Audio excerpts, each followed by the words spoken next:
The John Wick franchise isn't exactly famous for its Easter eggs, but there are still plenty of fascinating hidden details for fans who know where to look.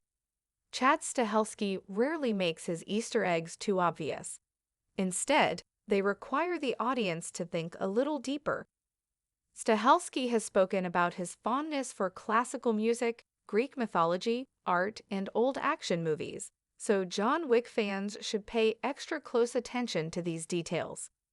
With the first John Wick spin-off, Ballerina, coming soon, audiences will be trying to pick up on some more subtle details. As the John Wick timeline gets another knot, it's worth remembering that the Continental also featured several Easter eggs, with references to the core John Wick movies and much more. Since John Wick 5 is also on the cards, there's still plenty of time for fans to get keyed into Stahelski's way of thinking. Winston's collection of firearms in Chapter 3, Parabellum, fits his stature as a man of class. Among his neatly arranged collection is a small pistol that doesn't seem to fit in. Although the movie doesn't exactly draw attention to it, history buffs might recognize it as a replica of the Derringer John Wilkes Booth used to assassinate Abraham Lincoln.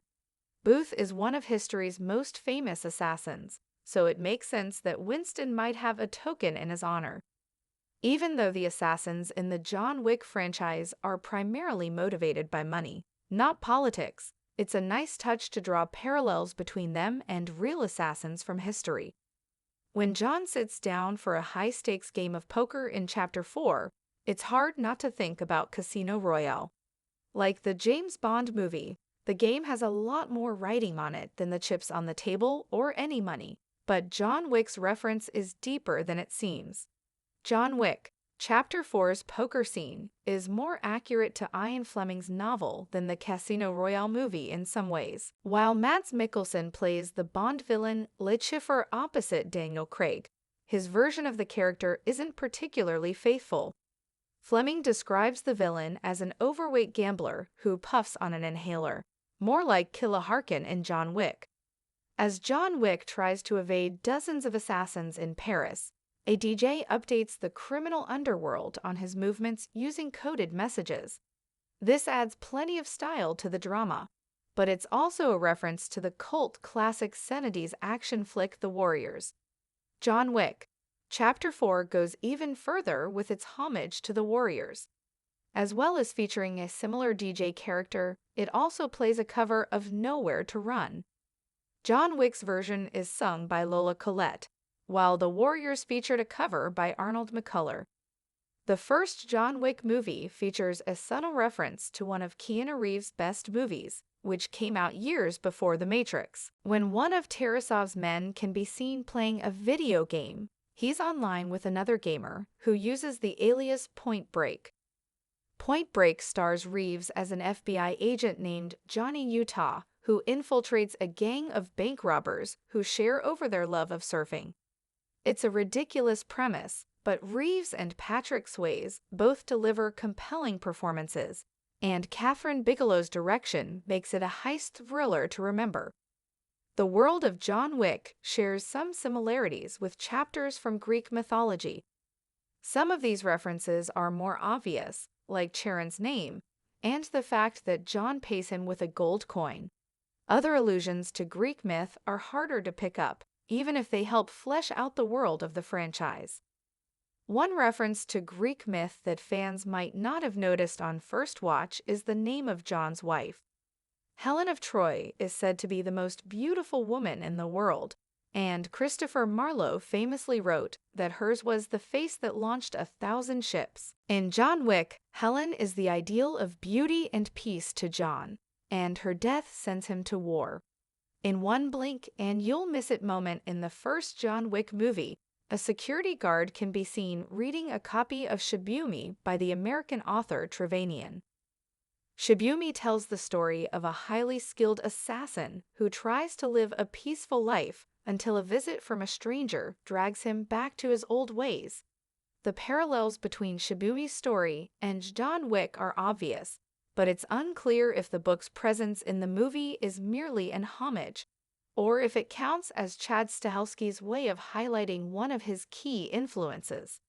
In August 2022, it was announced that Stahelski would direct an adaptation of Shibumi, although updates on this project have been hard to come by.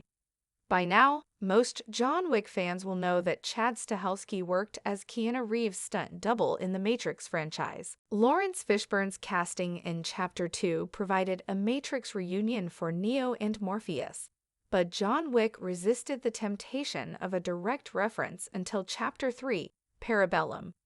John's line "guns, lots of guns," after his privileges at the Continental get reinstated, is exactly the same as one of Neo's most famous quotes in the first Matrix movie. Reeves even delivers the line with almost identical intonation, proving that he's in on the joke.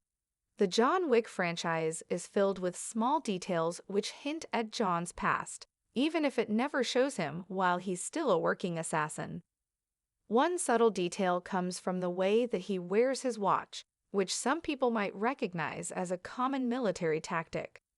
John wears his watch on the inside of his wrist so that it doesn't get in his way while fighting, and so that the glare doesn't give away his position if he's trying to be stealthy. A few other characters use this trick, such as the Tracker. This is just one more point to illustrate the similarities between John and the Tracker. John Wick, Chapter 4 tells a story that spans the globe, and it ends in Paris. While this might just seem like another exotic location to add to the list, the history of France provides some clues as to why this is the perfect place for John's final showdown with Tim Marcus. While the Marcus talks to Winston in the Louvre, one painting that's displayed prominently is Liberty Leading the People by Eugène Delacroix. This painting depicts the spirit of the French Revolution, which echoes John's fight to topple the High Table. The Marcus doesn't see it at the time, but he represents the French nobility in this metaphor. His fate is the same as many members of France's ruling class after the Revolution. John Wick, Chapter 2 starts with the image of Buster Keaton's Sherlock Jr. projected on a wall. Shortly afterward, there's a motorbike stunt that looks strikingly similar to one from Keaton's comedy. This may be the most overt reference to Keaton's work in the John Wick franchise, but it's just one of many. Buster Keaton's movies showcase some of the wildest stunts ever performed on film, which has made him a hero to stuntmen like Chad Stahelski. John's fall from the rooftop in Chapter 3, Parabellum, is another nod to Keaton, and Chapter 4 briefly features another projection during the scene in the Parisian metro station.